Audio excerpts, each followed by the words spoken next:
My name is Shelby Davis, and I'm a Principal Program Manager in Microsoft 365. Today I'm going to cook pizza.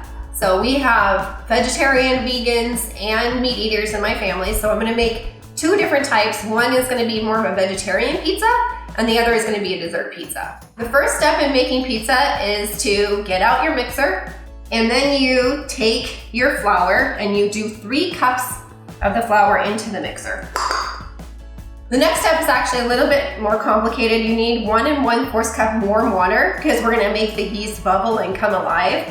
And then you're gonna need a little bit, a tablespoon of sugar, and you're actually gonna need the active dry yeast. The next step is to add 1/4 cup oil. You can use whatever oil you like. You just dump that right into the mixture. What I love about my job is just fixing problems. I love fixing anybody's problems, and I love to help people. That makes me really happy and really fulfilled to meet with customers and talk about what they're looking for, talk about what their needs are, and then to be able to actually come back and to fill their needs and to have a solution for them. It really makes me happy, and it makes me feel like I'm doing something that is good for them and good for the company, and it just brings me a ton of joy.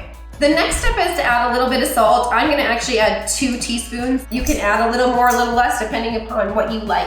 Then you dump in the warm water yeasted mixture, turn on my mixer, and I let this go for 6 minutes. I have a prepared bowl here that has been sprayed. See, I mean, this is really sticky.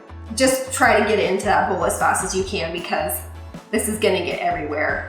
And then once you do that, cover it with a towel and let it sit for about 1.5 hours in a warm place, and it's gonna rise up, and then it's gonna be ready to make pizza dough or for you to freeze or put into your fridge for later. We're gonna go ahead and make this sauce while that's rising. And I actually use a slow cooker because I let it cook all day and then I don't have to watch it. I have about 2 pounds of tomatoes that I've diced and I have ready to go into the slow cooker. So I'm gonna start with the tomatoes. The next ingredient is onions, and I have 1 white onion here that I have chopped up. This sauce is actually gonna get blended all together so you don't have to make these cuts perfect. The next thing that I add into the sauce is I'm actually going to add a can of olives, and this is something that I like for the saltiness. When I'm making the sauce or I'm making certain things, I always try to use whatever I have in my yard. So we'll make a tomato sauce, and I have tomatoes growing, onions growing. It's really easy, kind of plant these vegetables and these fruits, and that's really, I feel like, how most things begin, is making small tweaks that you can sustain and then taking that through to bigger and bigger changes throughout your life. The next step is to take 3 cloves of garlic, then you can chop the garlic. Ooh, this is strong. I have about 2 tablespoons of Italian seasoning, and I add that into this mixture. I take about 2 tablespoons of crushed red pepper flakes. If you don't like things spicy, do not add this. Then I add about 2 tablespoons of balsamic vinegar, 2 tablespoons of olive oil. Then I add in some tomato paste. I'm guessing about 3 tablespoons of this. It's just gonna help thicken up the sauce, so add as much as you like, depending upon how thick you want your sauce.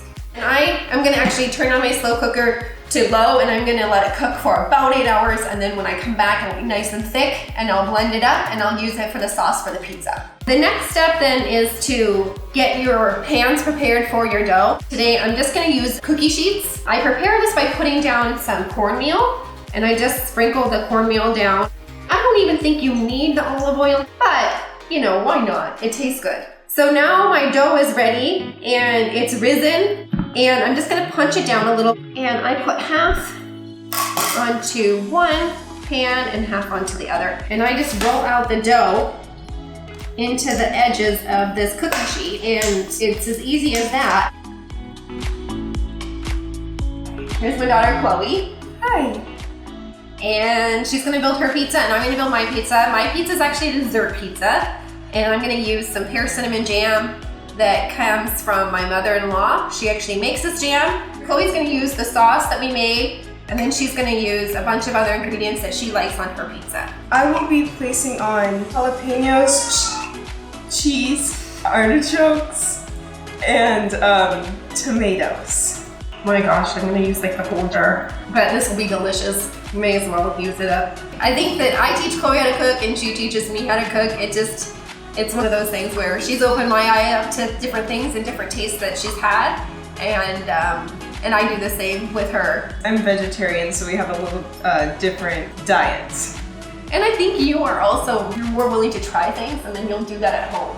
So she'll introduce me to things that I wouldn't have necessarily made or tried, and it's always nice to be willing to learn new things.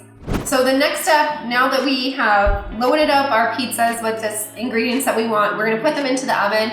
I put these into an oven at 450 degrees and I cook them for 15 to 17 minutes until the crust gets golden brown, and then I take them out. Okay, our pizzas are done. So we just took our pizzas out of the oven and they look delicious. Here's the pear one. Here's the dinner one. Vegetarian. Vegetarian. Yummy. Light cheese. Tastes really good. Does it? Let me try mine.